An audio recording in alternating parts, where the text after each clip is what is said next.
doing the video in the car today. Probably be back in my little setup tomorrow. By the way, real quick, thank you guys. You know, I went from like 10 to 5 views. Now it's consistently being 50 to 100, sometimes 1,000 views on my video. And all is because of you guys taking your time out your day to watch me. It's incredible. Like, it's so dope. That's what makes me want to keep going. And besides the fact that I love sports. So thank you guys to whoever takes their time out their day and listen to me. I do this for you guys just as I do this for me. So the New York Knicks come back. They're up 2-0 in the series now. I believe game 1 was like 117 to like 121. So now game 2, the New York Knicks come back. They win 121 to 130. Got some notes here. First thing is Josh Hart. Game 1, 48 minutes. Game 2, 48 minutes. And what stands out to me is his rebounds. I mean, he had, 15 rebounds last game, and I think almost the same this game. And this is his 4th time playing 48 minutes. If you guys follow Tom Thibodeau with Timberwolves or Bulls, he plays his best players. Jimmy Butler, he was playing with the Chicago Bulls. Same thing, 48 minutes. Like, you got to remember back in the days, like, players conditioned themselves to play long-ass minutes, and especially in the playoffs. You know, there was a lot of players that would play 82 games.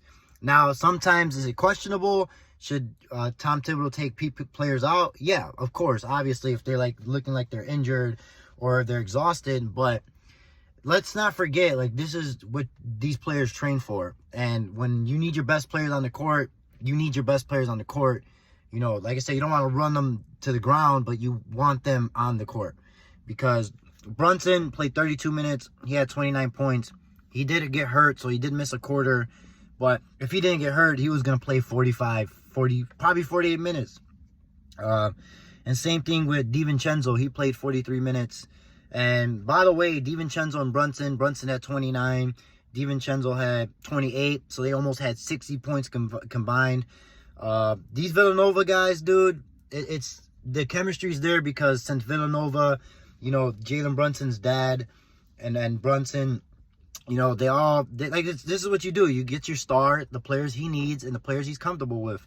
And like I keep saying, in Tom Thibodeau's system, it's like Derrick Rose almost, just a less athletic. But other than that, what's crazy to me this game, now we're going to talk about the Pacers. The Pacers, 18 points in the third quarter to the New York Knicks, 36 points. The Pacers had a 10-point lead.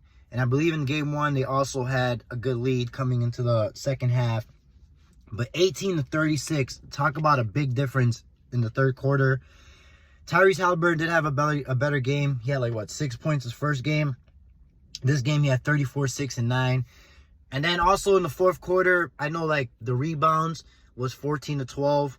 But a million rebounds for the New York Knicks came at those last 3 to 4 minute possessions when they were grabbing 3 or 4 rebounds. Hartenstein almost had a triple-double.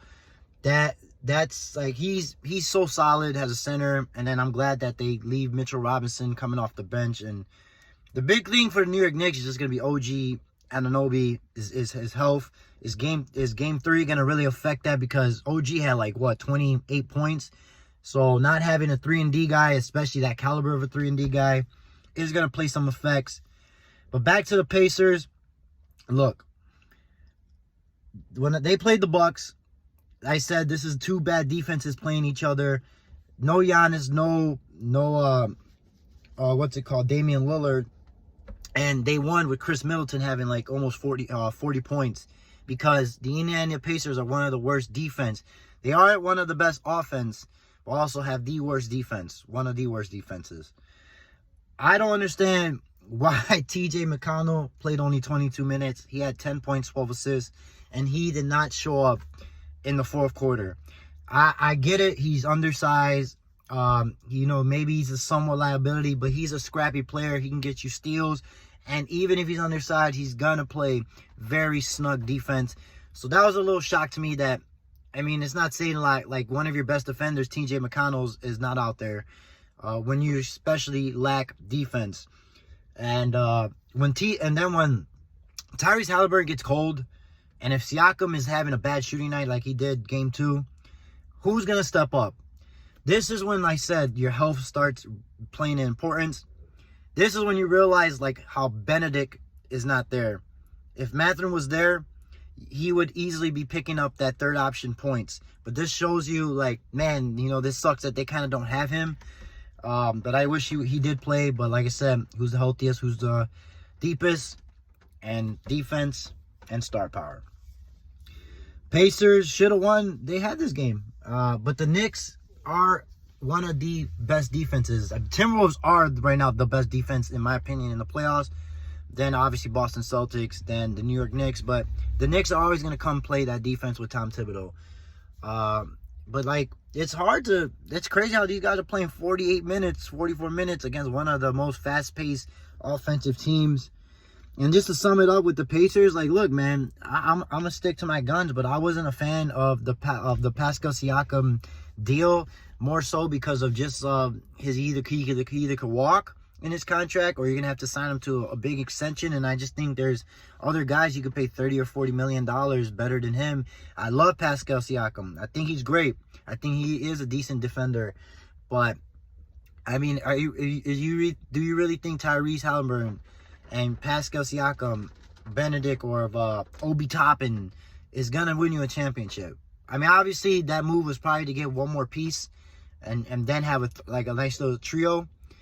But the way the league is looking, the way Edwards is getting better, Boston ain't going nowhere. Miami missed Jimmy Butler this year. Philly's gonna pick up somebody probably. And then, you know, you're gonna have a team out of nowhere get better. The Magic's gonna get better. I just don't know if that is gonna make them better.